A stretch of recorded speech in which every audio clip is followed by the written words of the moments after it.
Alright everyone, welcome back to the channel. Woda TCG here, and we got some exciting news. Bandai has officially announced the Naruto Card Game. This is awesome, this is exciting news.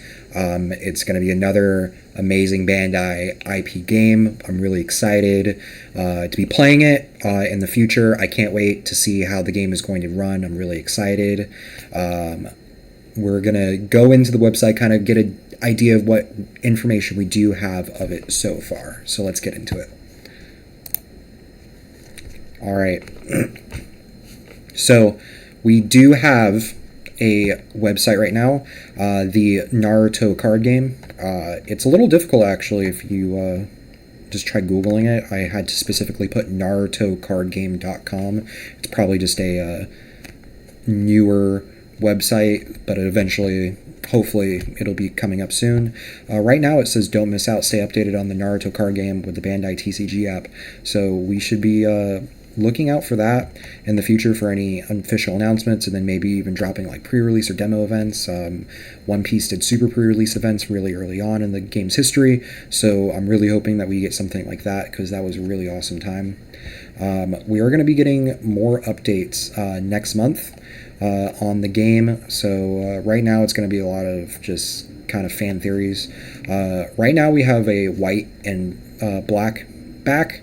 I imagine this is going to be very similar to kind of how One Piece does it, where we have the different backings on characters, leaders, and Dawn, and stuff like that. If we scroll down right here, they announced a Gen Con promo, which is a Chakra card.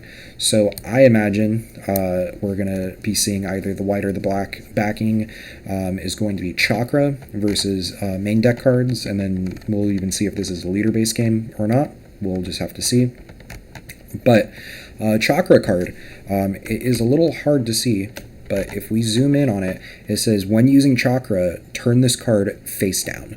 So we aren't turning it sideways. We're not tapping the card kind of the same way. We're flipping it down. I don't know if that's going to make any true difference other than just doing something different than just putting the card sideways, how we always do it. For most games, kind of the same thing we do for One Piece, and the same way that Fusion World does it, and a lot of different mana-based card games. What I think is interesting, though, is that I think there's a lot of opportunity here. What I'm really hoping, the way that Chakra works, is that it's going to be a secondary game resource and not just the main resource. Now, I used to play a lot of Digimon, and my favorite thing about Digimon was the memory system. If you aren't aware, the game starts at 0. Both players share the same kind of resource in its memory. Whoever goes first starts at 0, and then when they play a card, let's say you play something for 5 mana, your opponent gets 5.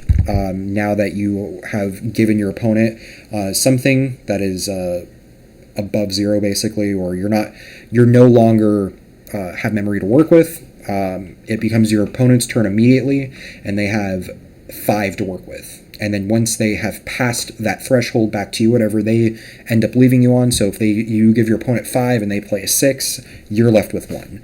And then you only have 1 to play with. And it goes back and forth like that. And then your turn immediately ends. You don't get to like play something, and then even though you're tapped out, you get to swing.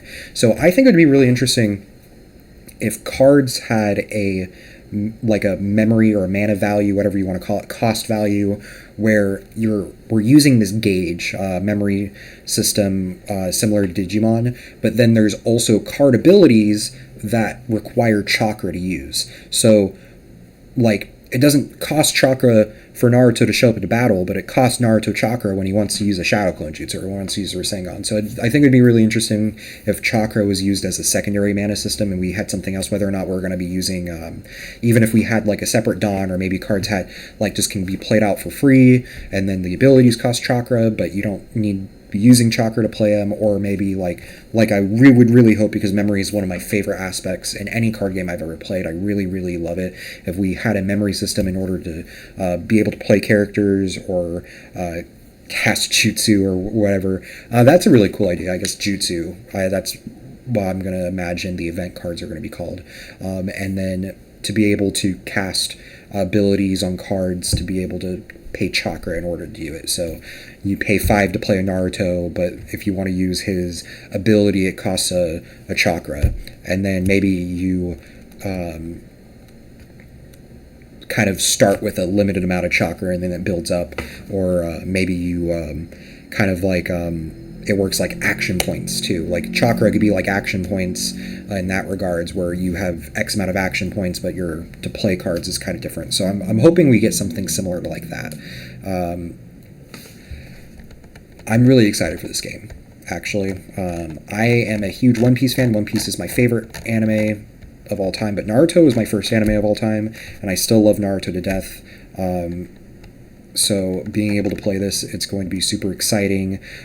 This, just the love from Kishimoto, this art that he drew of this, just shows that like there's going to be a passion, there's going to be strong inputs from him and stuff, similar to the way that Oda gives us art for One Piece and stuff like that. So I'm really excited for this game, guys. If you guys are interested in hearing about the most up-to-date Naruto news, please make sure that you like, comment, and subscribe to get the most up-to-date information. And I will see you guys on the next one.